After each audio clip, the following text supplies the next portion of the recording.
जय हिंद दोस्तों, मैं दिलीप कुमार। आज हम लोग पढ़ेंगे इतिहास। तो चलिए जानते हैं। इतिहास का जनक हेरोडोटस को कहा जाता है।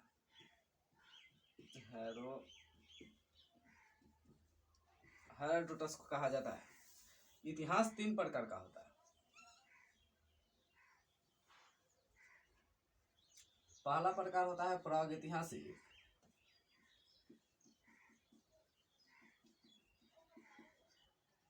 दूसरा होता है अर्ध ऐतिहासिक।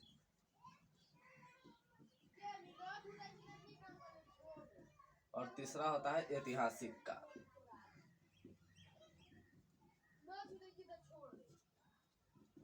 ऐतिहासिक काल। प्रागैतिहासिक वह ऐतिहासिक है जिसमें लिखित स्रोत नहीं मिला था, उसको प्रागैतिहासिक कहते हैं।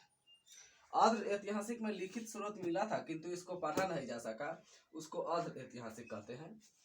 और ऐतिहासिक काल वह काल जिसमें लिखित स्रोत मिला किंतु उसको पढ़ा भी जा सकता है, उसको ऐतिहासिक काल कहते हैं।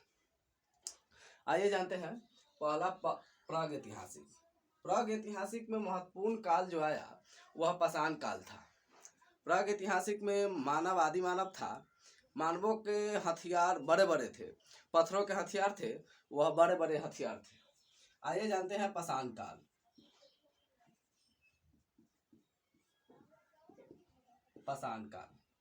पाषाण काल भी 4 प्रकार का होता है। पाषाण काल 4 प्रकार का होता है। पहला होता है पूरा पाषाण काल, दूसरा मध्य पाषाण काल, तीसरा होता है नव पाषाण काल, और चौथा जब पाषाण काल खत्म हो रहा था उसको कहते हैं उत्तर पाषाण काल या तम पाषाण काल। आइए जानते हैं। पहला पूरा पाषाण काल।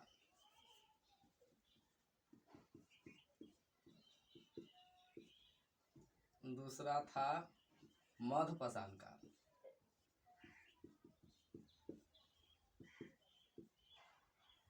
तीसरा था नव पाषाण काल।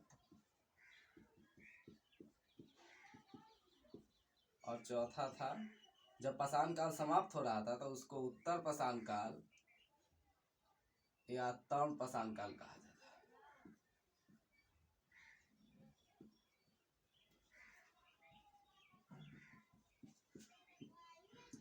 तम पाषाण काल।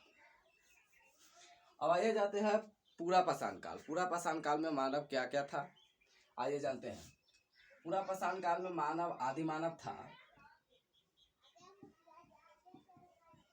मानव था।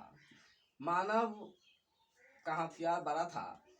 पूरा पाषाण काल में मानव आदि मानव था, बिना कपड़ों के रहता था और इसका मुख्य उद्देश्य था खाना खाना और पेट भरना। मानव को जहाँ खाना मिलता था वहीं वह उनका बसेरा था। मानव ने पूरा पाषाण काल में सबसे महत्वपूर्ण काम किया, पत्थर में पत्थर टकराकर आग की खोज किया। और पूरा पाषाण काल में मानव जानवरों को मारकर खा जाते थे। और पूरा पाषाण काल में मानव बिना कपड़े के रहते थे। इसमें आदि मानव का पूरा रूप था जानवर की तरह। जैसे जानवर जहाँ पे उनका खाना मिला वहीं वह बसेरा उनका हो जाता था। अब आइए जानते हैं मध्य पाषाण काल। मध्य पाषाण काल में मानव ने का हथियार छोटा हो गया था। मानव का जो पत्थर का हथियार था वह छोटा हो गया और इसमें मानव ने अंत्योष्टिकरण करना चालू किया। मानव ने अपना अंतिम संस्कार करना चालू किया।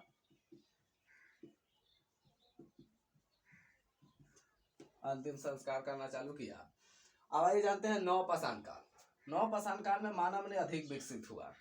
नव पाषाण काल में मानव ने खेती करना चालू किया, जानवर पालना चालू किया, पहिए के खोज किया। नव पाषाण काल में मानव बहुत सारे खोज किए। मानव ने सबसे पहले तो खेती करना चालू किया। और जब मानव खेती करना चालू किया तो मानव का एक अस्थायी आवास भी हो गया। मानव एक अस्थायी आवास पर रहने लगे। मानव का आवास भी हो गया और मानव ने खेती जो किया उसको अनाज को लाने के लिए मानव ने एक पहिए बनाए, पहिए का भी खोज किए। पहिए बनाए और अनाज को रखने के लिए मनका भी बनाए, जिसको घड़ा बोला जाता है। घड़ा का भी खोज किए। मानव ने सबसे पहले जो जानवर पाला वह कुत्ता था और सबसे पहले जो खेती किया वह जौ और गेहूं था। जौ और गेहूं, यह खेती पाकिस्तान के मेहरगढ़ में स्थित है। मेहरगढ़ में यह खेती हुआ था, पाकिस्तान के मेहरगढ़ में यह खेती हुआ था। यह खेती 7000 ईसा पूर्व में हुआ था। 7000 ईसा पूर्व में यह खेती पाकिस्तान के मेहरगढ़ में बोया गया था, हुआ था। जब पाषाण काल समाप्त होने वाला था तो समाप्त होने वाले काल को उत्तर काल कहा जाता है। तो पाषाण काल समाप्त हो रहा था तो इसको उत्तर पाषाण काल कहते हैं। इसमें मानव ने धातु का खोज किया, वह तांबा था। मानव ने तांबा का खोज किया उत्तर पाषाण काल में, इसलिए इसको तरण पाषाण काल भी कहा जाता है। यह पहला पार्ट था। मिलते हैं नेक्स्ट पार्ट में, उसमें पढ़ेंगे हम लोग अर्ध ऐतिहासिक के बारे में जानेंगे। तब तक के लिए जय हिंद।